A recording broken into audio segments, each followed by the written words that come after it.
আসসালামু আলাইকুম শিক্ষার্থী বন্ধুরা, শিখবো সবাই মজা করে। সবাইকে আমন্ত্রণ জানাচ্ছি রকমারি লার্নিংয়ের আজকের এই ক্লাসে। প্রিয় শিক্ষার্থী বন্ধুরা, আজকে এই ক্লাসে আমরা ক্লাস 7-এর ইংলিশ ফর টুডের ইউনিট 6 পড়া শুরু করব। ইতিমধ্যে আমরা ইউনিট 1 থেকে ইউনিট 5 পর্যন্ত যতগুলো লেসন আছে সবগুলো লেসনের বাংলা অর্থ সহকারে তোমাদেরকে পড়িয়েছি। তারই ধারাবাহিকতায় আমরা আজকে ইউনিট 6 শুরু করতে যাচ্ছি। আমরা ইউনিট 6 শুরু করব ইউনিট 6-এ প্রথম যে লেসনটা আছে 1 নাম্বার লেসন দিয়ে। তো আমরা দেখতে পাচ্ছি যে এখানে ইউনিট 6 আর ইউনিট 6-এর শিরোনাম হচ্ছে লেজার, অর্থাৎ হচ্ছে অবসর। আমরা এখানে একটা বাড়ি দেখতে পাচ্ছি, এই বাড়িতে একটা লোক বসে আছে, জাল বুনছেন। একটা মহিলা কোলে একটা বাচ্চা নিয়ে বসে আছেন আর একটা মেয়ে খেলা করছে। তো আমরা এই ইউনিটের প্রথম লেসনটা পড়ার আগে এই লেসনের যেই ইম্পর্টেন্ট ভোকাবুলারিগুলো আছে সেগুলো একটু দেখে আসবো। তো তার আগে আমরা একটু দেখি যে আমরা এই লেসনটা পড়লে আমাদের আউটকাম কী আসবে, আমাদের এই লেসনটা শেখার পরে আমাদের রেজাল্ট কী হবে, learning outcome. After we have studied this unit we will able to, এই ইউনিটটা পড়ার পরে আমরা সক্ষম হব আস্ক অ্যান্ড অ্যান্সার কোশ্চেন, প্রশ্ন এবং প্রশ্নের উত্তর দিতে। রিড অ্যান্ড এনজয় পোয়েমস, কবিতা পড়তে পারবো এবং কবিতা উপভোগ করতে পারবো। Use sound, stress and intonation appropriately, আমরা শব্দ করতে পারবো, আমরা শব্দের চাপ প্রয়োগ করতে পারবো এবং আমাদের স্বরভঙ্গিটা সঠিকভাবে হবে। Talk about people, place and event, আমরা মানুষ, স্থান এবং অনুষ্ঠান সম্পর্কে আমরা কথা বলতে পারবো। রিড অ্যান্ড আন্ডারস্ট্যান্ড টেক্সট, আমরা লেখা পড়তে পারবো এবং বুঝতে পারবো। Write paragraph and short composition, আমরা প্যারাগ্রাফ এবং ছোট রচনা লিখতে পারবো। তো এগুলো হচ্ছে আমরা এই লেসনটা বা এই ইউনিটটা পড়ার পরে আমরা কি কি করতে পারবো তা। আর এখন চলে আমরা আমাদের প্রথম লেসনে চলে যাচ্ছি। তো আমরা এই লেসনটা পড়ার আগে আমরা আমাদের এই লেসনের মধ্যে যেই ইম্পর্ট্যান্ট ভোকাবুলারিগুলো আছে সেগুলো আমরা একটু দেখে আসি। তাহলে হবে কি, তোমরা যখন এই লেসনটা নিজেরা পড়বা তখন, বা আমি যখন পড়াবো তখন তোমাদের লেসনটা বুঝতে অনেক বেশি সুবিধা হবে। তো চলো আমরা ভোকাবুলারিগুলো দেখে আসি বাংলা অর্থ সহকারে।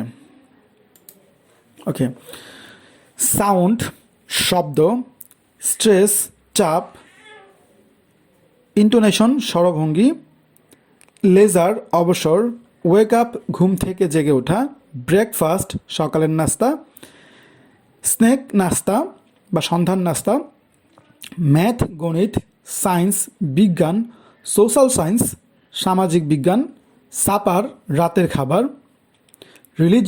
রিলিজিয়াস ধার্মিক, রিলেটিভস আত্মীয় স্বজন, প্যারেন্টস অভিভাবক বা পিতামাতা। তো এইগুলো ছিল আমাদের এই লেসনের ভোকাবুলারিগুলো। তো চলো আমরা এখন লেসনটা পড়ে আসি। এ ডে ইন জিসানস লাইফ, জিসানের জীবনের একটি দিন। রিড অ্যাবাউট জিসানস ডেইলি রুটিন, জিসানের প্রতিদিনকার রুটিন সম্পর্কে পড়ো। 6:30 AM ওয়েক আপ, অর্থাৎ জিসান ভোর সকাল 6:30টায় ঘুম থেকে ওঠে। 7 AM ব্রেকফাস্ট, অর্থাৎ সে সকাল 7টায় সকালের নাস্তা করে। 8:30 AM to 3 PM স্কুল, অর্থাৎ সে সকাল 8:30 থেকে বিকাল 3টা পর্যন্ত সে স্কুলে থাকে। আর এখন এখানে AM এবং PM কি, রাত 12:01 থেকে সকাল 12টা পর্যন্ত হচ্ছে AM, আর দুপুর 12:01 থেকে রাত 12টা পর্যন্ত হচ্ছে PM। Okay, 4 PM to 5 PM snack and free time, আর বিকাল 4টা থেকে সন্ধ্যা 5টা পর্যন্ত সে নাস্তা করে এবং সে ফ্রি থাকে, তার কোনো কাজ থাকে না এই সময়ে, অবসর থাকে।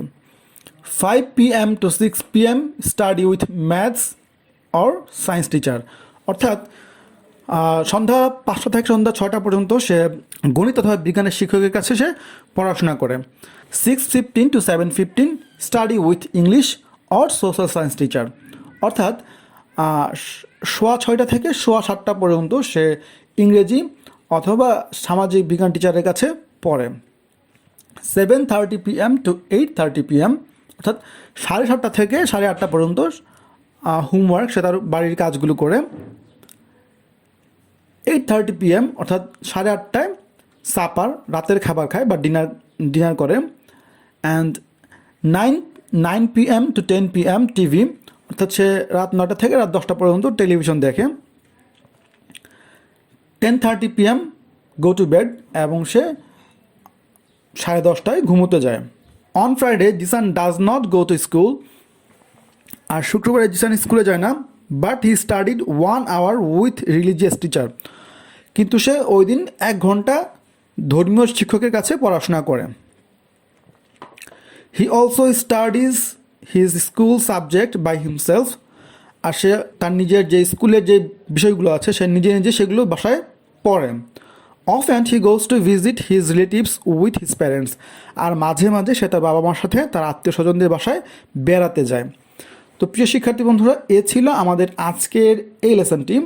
আশা করি এই লেসনটি তোমরা বুঝতে পেরেছো, এবং আশা করি তোমরা জিসান যেভাবে তার দৈনন্দিন জীবনের একটা রুটিন মাফিক চলে, তোমরাও এই লেসনটা পড়ার পরে তোমরাও তোমাদের জীবনের একটা রুটিন মাফিক চলাফেরা করবে। তাহলে তোমরা ভালো স্টুডেন্ট হতে পারবে, ভালো মানুষ হতে পারবে। ধন্যবাদ সবাইকে যারা তখন আমাদের ক্লাসটি দেখেছো। দেখা হবে পরবর্তী লেসনে, সে পর্যন্ত ভালো থেকো। আল্লাহ হাফেজ।